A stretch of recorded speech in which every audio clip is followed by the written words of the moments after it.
Hey everybody, I am here to talk to you about this week's assignment. I wanted to talk today about the longest day and a half. This is the last week of Jesus's life, and I wanted to kind of walk through it and see what he thought. Okay, so as you see on the screen there, I've got a list from Thursday morning till Friday, but I wanted to go and kind of go back to um, wanted to go back a little bit to the idea about why did they kill Jesus? What was the reason why Jesus died?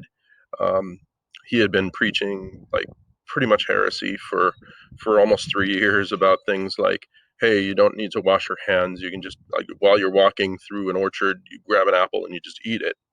Um, or if somebody needed help on a Saturday, on the Sabbath, he could just go and help them. It wasn't really an issue. Or that if somebody was unclean and needed support and needed spiritual guidance, he could go to their house and have dinner with them, and it wasn't a thing. It was actually bonding, and not necessarily something that made him unclean or made him sinful. So I think that the reason why they had Jesus killed was because of the money. Money is really what moves people, particularly the greedy Sanhedrin, the greedy high priests. When you walked into the temple, all right, as you see here as an example, Jesus would have to kind of get up and preach. And if you've given an explanation or some kind of um, a class presentation, usually it's inside in 5 minutes and you can talk quietly or whatever. But if you have to preach to this many people for for lots of for like 2 hours at a time. I mean, you got to use lung, and you've got to be able to hold their attention. And so, in the temple, it was really big. And I guess I wanted to kind of talk to you a little bit about how that worked. The next slide I have here is just a little bit about the temple. Okay, as you see the picture on the right, Herod's temple, that picture, that is the really that's the building in the middle of this courtyard on the left. Okay, so that's how that works.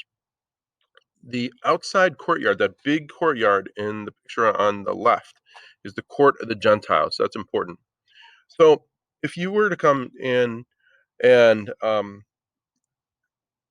and you were going to offer a sacrifice in the temple, what you would do is you'd come into the court of the Gentiles, and in there you would have to you'd want to offer a sacrifice, and so you'd need a lamb or some other animal. Now, the animal had to be without blemish, which means that it couldn't been cut or anything like that. And so, like, you didn't buy the animal from wherever you're from. Say, if you were from like Egypt or something like that, and you were coming all the way to Jerusalem to offer a sacrifice, you wouldn't bring the animal with you. You would buy one there. And they knew that. So they had you over a barrel. And beyond that, you couldn't just use regular money. In the court of the Gentiles is the where they had the lambs to buy. But you couldn't use regular money with Herod's head on it. That would be idolatry, and so you had to exchange your coins. They couldn't be used. You had to exchange them for a temple coin. So if I was from Egypt, I'd come into the court of the Gentiles, and I'd go to the money exchange, and they would cheat me because they'd hear my accent, and they would completely, um, you know, if it was 3 to 1, they charge me 8 to 1. And then I would take whatever money these temple coins that I had, and I would go over to buy an animal, um, a turtle dove, basically. That would be the smallest you could give, or it was or it could be a lamb, or an ox would be the biggest. So, and they would cheat you there too. So then you would go out of the court of the Gentiles into this Herod's temple, and then you would hand over your sacrifice um, to a priest who looked more like Charlie the Butcher back behind like Wegmans or Tops, and he would take your lamb and he would go and take it to the altar, and he would slice the lamb's uh, throat, and the blood would pour onto the altar, and then they would take it in the back and prepare the meat for you and give you back what, like 80% of the meat, which was what you were supposed to get, except that you probably didn't get 80%. You were getting cheated yet again at about, you maybe got 60 or 50% of it back. And the high priests took the rest of that. So it was definitely a situation where, and if you had a problem with being cheated, who did you go to? Would you go to the high priests who were in charge of everything? Well, guess what? They were on the take. They were the ones who were assigning who was getting the spots, these choice spots of selling lambs and the different things that they could do. So they were the ones that were in on it. So there was no one to go to. There was no recourse, and Jesus knew this, and everybody knew this. So it was all about how. So when Jesus came in, probably Tuesday or Wednesday of Holy Week, he came in and he went ballistic because the people were being cheated, and that wasn't all right. It wasn't fair, and he went out of his way to make sure that they knew.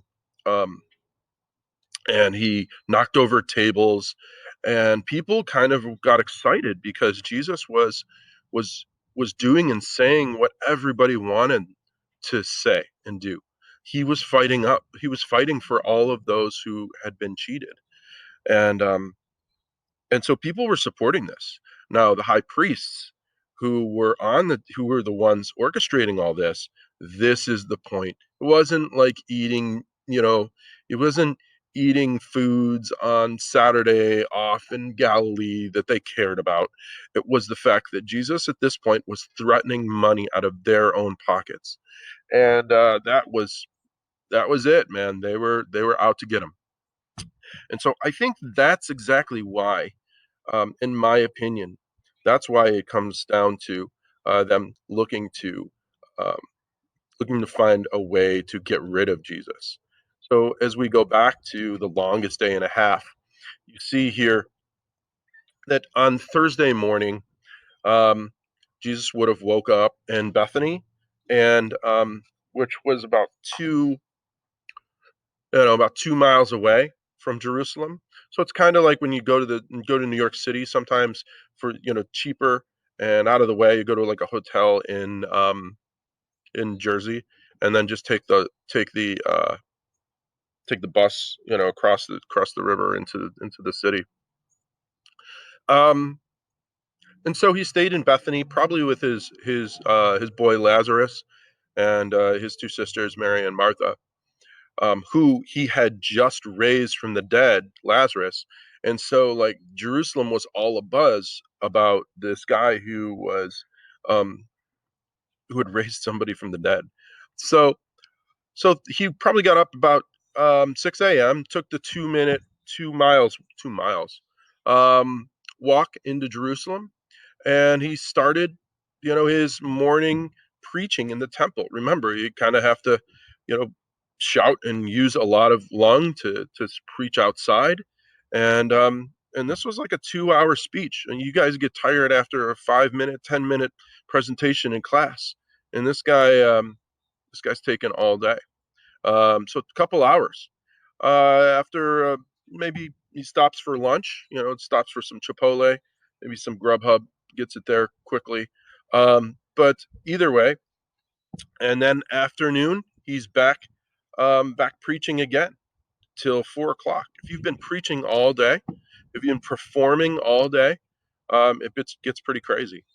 So the next video we'll look into the rest of this longest day and a half.